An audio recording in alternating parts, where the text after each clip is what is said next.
Common dribbling mistakes that players make, and I'm going to show you how to avoid them. So we're going to go over the behind the back, between the legs, spin move, crossover, in and out, basically all your different dribble moves, and we're going to talk about how to do them in context with the defense and some of the mistakes that happen. So the behind the back, especially when we're talking this wrap behind the back, one of the biggest issues with a lot of players is the spacing. If I'm up here and I do a wrap, oh, that's a great time, right? Because now I got protection. But if Jason's way back here and I decide I'm just going to go into a wrap, exposing the basketball makes a big difference based on our spacing. Exposing it here gives him an opportunity to get after that. Exposing it here, it's kind of behind him, so now he's going to be in recovery mode as he could go for the ball. Probably won't be thinking to go for the ball. A high-level defender might, but again, if I get it really out here, I'm kind of getting it past his hip where it makes sense to put it out a little more exposed. Another common mistake with that wrap behind the back is putting it too much out here. Now he can stay in front of me. Now I could use that as maybe a setup as like a sidestep move, but if I am really trying to actually create something with it, I want to try to get a little more here, 45-degree angle, tight to his hip. And if you'll notice, I use a different footwork pattern there. That's another mistake, is not paying attention to that footwork. Number one, if I'm going to do this shuffle, this little shuffle is okay if I'm just trying to set up maybe like a counter move to get back here. But if I want to try to get past him, I want to get a bigger shuffle. So thinking about kicking this back leg behind and then this one forward, and you'll notice the feet cross, which a lot of people say you should not do. That is not a mistake. The key is making sure as this foot's in the air, crossing the threshold of this leg, that this one pops in the air, so they're both in the air at the same time. You do that, you're not going to ever have that issue of doing this and breaking your own ankles. You can also go front with that inside leg to get out here. The other way, well, is Jason's real tight on me, I can take a little step out here and then take this cross body step. Now, a lot of trainers and coaches will say that's like a no-no. Disagree. It's just a matter of, it could be a mistake if you don't have counters from it. But if I can come from this into a pullback and I got counters from this cross body step, or I could even square this foot and redirect that way, then it's okay. But you got to make sure you have those counters, so the mistake would be not being comfortable with that footwork and having counters for it. So the next one is the between the legs. But before we get into it, if you're really trying to improve your handles in your game, got tons of programs for you. I'll have a link pinned to the top comment where you can check them all out. There's things for pretty much anything you want to improve. Okay, between the legs, let's talk that. Context is everything here. Some of these things are mistakes in one situation, but not in another. So let's start with your attack between the legs. Very specific way of doing it we're talking about here. We're talking about this. Right, I'm trying to see how I bumped into him a little. That's kind of the angle we want to take though. I want to get here and downhill. Now, the mistake would be a couple of them. Number one, a lot of players will have this. They'll always add this in there. They don't have the ability to not do this from there between the legs, and that gives him, as you see, the time to slide in front of me. But if I can get here, get this back leg forward right away from the between the legs, that's going to allow me to cut off that angle. A couple other things you want to pay attention to is get this inside shoulder low, long step to try to seal him and get even with this foot, and active off arm to help shield the basketball. Another thing that I would say is maybe a huge mistake, but it could be a problem, is not having different ways of getting your between the legs. So you want to be able to step into it, you want to be able to drop into it, you want to be able to shuffle into it, you want to have different footwork patterns to get into it, so that way you can set up different angles to start getting downhill. You can throw them off by looking one way and then stepping in, right? Just having these changes of how you set it up is big. And then from there, when you want to get into that tack, you have that first step coming right forward instead of that little shuffle, it'll add a lot to your game. On the flip side, it's also a mistake to not have this shuffle down. Now, this shuffle can be good. We want to think about moving a little more sideways, or maybe even sort of like a 45-ish degree angle to kind of get him sliding with me here. And from that, now I can kind of get a read. I got the crossover because he overcommitted. Here, he doesn't move enough, I go. If he decides to drop back, I can get into that pull-up jump shot. And another mistake would be not working on different footwork with that. So a lot of times from here, it'll be the outside foot and then the inside foot planning, but also work on coming right from inside outside and planning to change that timing. That's gonna be a little bit quicker. So here versus here. See how I add that little extra step in there? Allows me to cover a little ground and throw his timing off, and then I can maybe even use that to hezzy and go. Another big mistake with the between the legs is spacing. I don't want to do it like way back here, kind of like the between the legs, right? Doesn't make sense. Now, when we talk about our different crossovers and which one makes the most sense, behind the back makes no sense from far away. It makes lots of sense nice and close. Between the legs doesn't make sense really far away. Doesn't make a lot of sense super close. Could make sense, but I think a behind the back would probably be better just because here he can get after the basketball, steal that, right? It's a little more exposed. But around arm's distance and maybe just a little bit closer, probably a decent move. Crossover here, probably not a lot of sense. Unless I know I can get him biting here, boom, right? But I gotta know kind of the defender, his tendencies, how jumpy he is on these steps. If he's real jumpy, cool.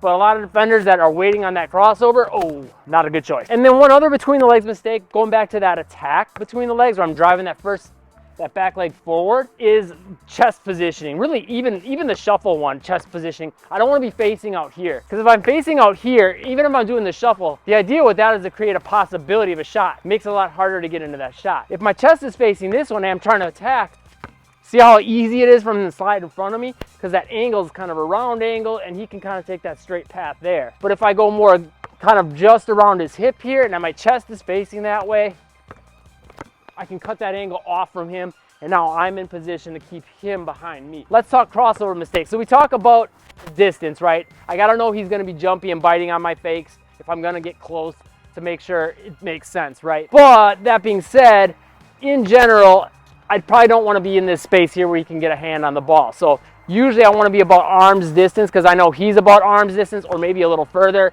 so that way he can't get at the ball as easier. But let's talk a little bit more detail. Number one, I want to have this hand down low, waiting to catch the basketball. So if he jumps this way, boom, I can get into a counter move quicker, whatever that may be, but pushing the basketball that way. But even if I have the opportunity to go this way, I can still slide the basketball in that hand. Even though it's getting on it down here, I can slide with the ball all the way up and take advantage. And I can get into shots a little bit quicker because my hand's on the ball lower, or I can float it up, take my time, cover more ground, and get those shots up. Another thing we want to pay attention to is the hips and the chest. If I'm really trying to sell a fake, so there'll be times where it'll just be a quick step and I'm just changing direction. But when I'm a little more stationary, I got to get some reason to make him move. So a couple ways we can accomplish that is just moving our whole body, gives him reason to move. And I can change that setup angle being more here, but as you'll see, that closes the gap a little more. Now his hand's there. So if I was going to do that, then I might want to get into a behind the back or a between the legs, a little more protection. But if I really want to set it up with an angle to go into the regular cross, I'm going to come a little more sideways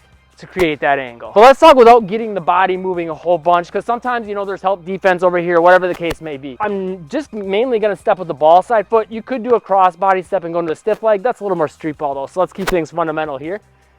Stepping with this foot, I want to lean the hips and the chest this direction, a little bit forward and a little over this knee, but not too far over or in front. Puts me off balance. I want to move the ball out here. I want to think about punching that ball out. Eyes looking here too. So everything's in place to make him think I'm going that way. I'm swaying the hips and the chest. I'm loading this leg up so it looks like I could drive here, but I'm also loading it so I can drive here. One other big thing is making sure for this and all your moves really is counter moves. You got to have counter moves. So going back to that crossover and letting it slide in the hand and getting out here, I got to be able to make a read, right? So if he jumps out on me a little bit here, boom, I got to be able to get downhill, right? I've also got to be able to, if he overcommits, boom, let's get back here. If he drops back, I got to be able to get right into that shot, or if he's kind of hovering about that arm's distance, get out into a step back of some sort. All right, spin move, whole bunch of no-nos I see with players with this. This is one a lot of players just butcher, if I'm being brutally honest. But let's talk about the first big no-no, which is doing it with lots of space. There's a present.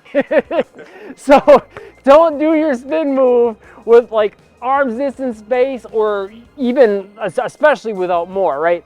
If I'm gonna do it with the arm's distance, quote unquote, I'm gonna step in first to close that arm's distance. Now I'll get into the spin move. Spacing is everything. I'd say about elbows distance away is ideal when I'm actually starting the actual spin move. If you notice there, I'm kind of setting it up by stepping in before I'm getting into the actual spin move. A couple other mistakes though would be not having that option or that skill of stepping in with the opposite foot to set it up. That's one of the best ways to do it. A lot of times coaches will teach it to get the footwork right of thinking ball side foot back, which is a key we'll talk about in a second. But a lot of times in games, I want him to think I'm coming here, so he cuts me off, and now it makes it a lot easier. Because if you'll notice, I got him moving that way, but on top of that, I'm partially into my spin already because my body's facing this way, so it's easier to get into it. Two other really big mistakes. The first is basically switching hands here.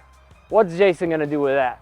He's gonna get himself a nice cookie, chocolate chip maybe, macadamia. What's your favorite? Oatmeal raisin? Oh, well, chocolate chip. Okay, well, he's gonna get a nice chocolate chip cookie and go dunk it on, well, probably not me because I'm gonna be disheartened. But anyways, point being, don't switch hands here.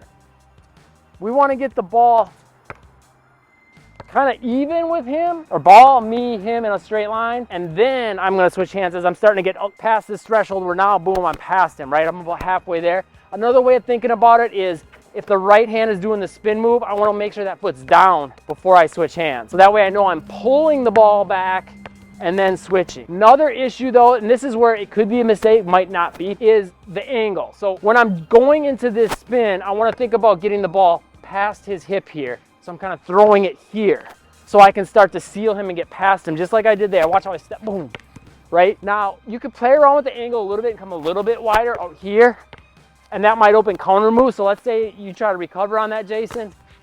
Boom, I can pull it back and create options. So I could push it out to the side more here to create a little more space for a shot, but also like we talked about with the crossover, to create counter moves. If I get out to the side here more, boom, I can maybe get him shifting to the side so it opens up me coming back the other way. Two other quick hips kind of mistakes would be making it too slow, so it's like this, right? Makes it easier for him to stay with me. So I want to think about trying to whip that ball back quick with the arm. I like to work on doing it both tight and kind of wide, so I have the ability to do both. I think it's good to have both. Having also the ability to come from tight arm and pushing it out to get downhill more like this, or even out to the side like we talked about before. We could use that to really get it out there and get out into some space where he's not gonna be able to guard me as well. But I also want to think in terms of speed of just turning my head around, trying to get my vision from here back to here as quick as I can. So if I turn my head quick, my body naturally will follow. Next one that there's a lot of mistakes with a lot of players with is the inside out dribble. And this is one of my favorite and probably one of the best moves in basketball because it's so versatile. So the in and out dribble, we can change so many angles. We can come back with it. We can come forward with it. We can use it to get into side steps. We can use it to fake, ooh, right? We can use all these little different things, counter moves, combos. We can set it up different ways and then move different ways from it. But let's talk some of the main ways you'll want to have it down and some of the mistakes. So first of all, spacing again. If I'm here, then I can maybe get the ball out a little bit further, but if I go too much, cookies all day long, right? So this is a move where I can do it far away and it makes sense, and I can also do it a little bit closer, but I gotta change a lot of things, and that's where the mistakes come into play. Further from him, I can get the ball a little bit wider from my body, so I'm not gonna get it out here. That's pretty much always a mistake. Unless I'm trying to like fake a pass, and that you might get called for a carry depending on the refs. So generally you wanna have it about here, right? About this elbows distance from your body, or even tighter. If I'm up here, a lot changes. Notice how I just take a little step. Sometimes I won't even, like you'll see Kyrie, he won't even take a step, because if I get it to here, which a step brings it further over, and if I bring the ball to my midline like I normally would, it puts it a little bit more in a space so he could get at it with that hand and that hand on the way back. But if I keep it more by the outside hip and tighter and lower, don't get as much of a step in or a small step or just a little lean of the hips and chest, I keep it a little more protected and safe. And I can still get into crossover counters from that. But if I got a little more space to play with, then yeah, I probably want to get a little more step. I can get the ball a little bit further away, and I can bring it closer to my midline to help sell that fake. That being said, if you really want to improve your moves, you got to get some training in, right, to make these moves better. I got training programs for you in the link pinned to the top comment. Make sure you check it out. If you found the video helpful, hit that like button, and I'll see you in the next one.